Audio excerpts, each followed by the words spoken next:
वर्मा परिवार एक साधारण लेकिन खुशहाल परिवार था।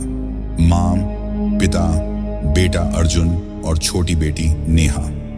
अर्जुन एक आईटी कंपनी में काम करता था और अब उसकी शादी की उम्र हो चली थी। मां पिता उसे लेकर थोड़े चिंतित रहते थे। एक दिन ऑफिस में उसके एक दोस्त ने मोबाइल पर एक लड़की की तस्वीर दिखाई। हाय अर्जुन, ये देखो, इसका नाम अनामिका है। कितनी ब्यूटीफुल है ना? हाँ यार, बहुत सुंदर है। ये फोटो तुम्हें कहाँ से मिली? शादी वाले वेबसाइट से मिली है यार। ज्यादा जानकारी तो नहीं है, पर प्रोफाइल देखकर ठीक लगी। नाम था अनामिका। अनामिका बाकी लड़कियों से अलग थी, सुंदर, शांत और बेहद सुलझी हुई। लेकिन उसकी आंखों में एक अजीब सा रहस्य था। ऐसा लगता था जैसे वो बहुत कुछ जानती हो, लेकिन कुछ भी कहती नहीं। अर्जुन पहली ही नजर में आकर्षित हो गया। बात आगे बढ़ी और हैरानी की बात यह थी कि अनामिका का कोई अतीत नहीं था। इस दुनिया में मेरा कोई नहीं है आंटी। मैं ज्यादातर अपनी जिंदगी खुद ही संभालती आई हूँ। अच्छा, मतलब माता पिता कहाँ गए तुम्हारे बेटा? वो बहुत पहले अलग हो गए थे। अब बस काम और जिंदगी है। कोई बात नहीं बेटी, अब ये तुम्हारा ही घर है। ना परिवार, ना रिश्तेदार, ना कोई रिकॉर्ड। फिर भी सब कुछ इतनी सहजता से हुआ कि किसी ने सवाल नहीं उठाया। शादी तय हो गई। सब ठीक तो है ना अनामिका? अगर कुछ भी चाहिए हो तो बताना। हाँ अर्जुन, सब ठीक है।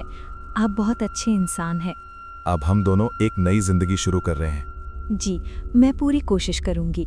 शादी के बाद सब कुछ सामान्य लग रहा था, लेकिन सिर्फ ऊपर ऊपर। कुछ दिनों में ही अर्जुन ने अजीब बातें नोटिस करनी शुरू कर दी। घर की घड़ी बार बार रुक जाती थी। ये घड़ी फिर रुक गई।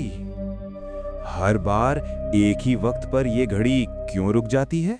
कभी 3 बजे, कभी ठीक 12 बजे। कुछ रातों को छत से किसी के चलने की आवाज आती। ऊपर कोई चल रहा है क्या? इस वक्त कौन हो सकता है? और सबसे डरावनी बात, अनामिका अक्सर रात के ठीक 3 बजे आईने के सामने खड़ी रहती। अब वक्त आ गया है, तू मुझे भूल नहीं सकती। जैसे किसी से धीरे धीरे बात कर रही हो। एक रात अर्जुन ने हिम्मत कर ली।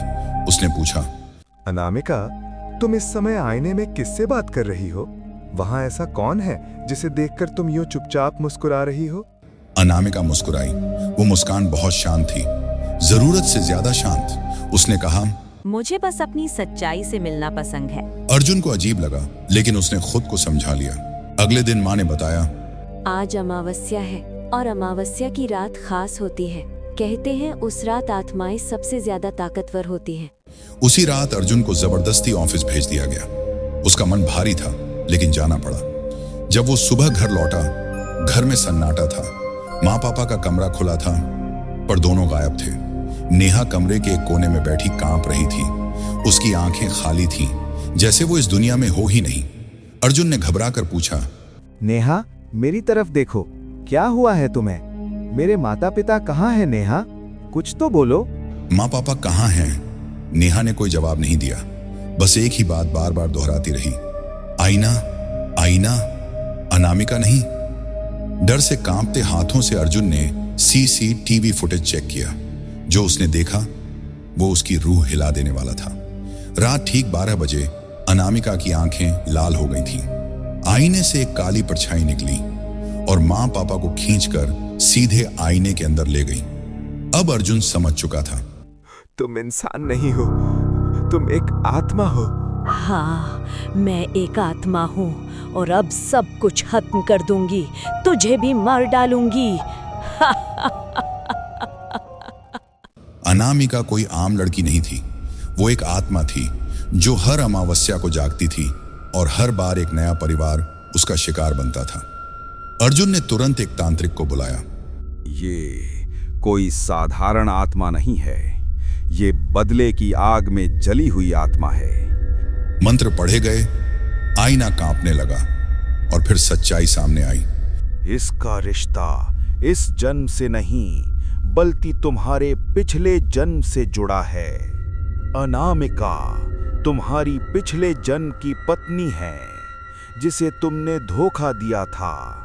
वही आज तुम्हारे सामने खड़ी है। अनामिका दरअसल अर्जुन की पिछले जन्म की पत्नी थी, जिसे अर्जुन ने धोखा दिया था और जिसकी मौत की वजह वही बना था। मैंने कसम खाई थी, हर जन्म में लौटूंगी और तुमसे सब कुछ छीन लूंगी। अनामिका की आत्मा ने कसम खाई थी वो हर जन्म में लौटेगी और अर्जुन से उसका सब कुछ छीन लेगी, लेकिन असली ट्विस्ट अभी बाकी था। अनामिका चली गई, आईना टूट गया, घर शांत हो गया, सबने राहत की सांस ली। लेकिन नेहा की आंखें अब वैसी ही लाल थीं, वैसी ही खाली। कुछ समय बाद एक नई प्रोफाइल शादी की वेबसाइट पर अपलोड होती है। नाम Neha Verma, bio simple family, loving girl, looking for a loyal husband.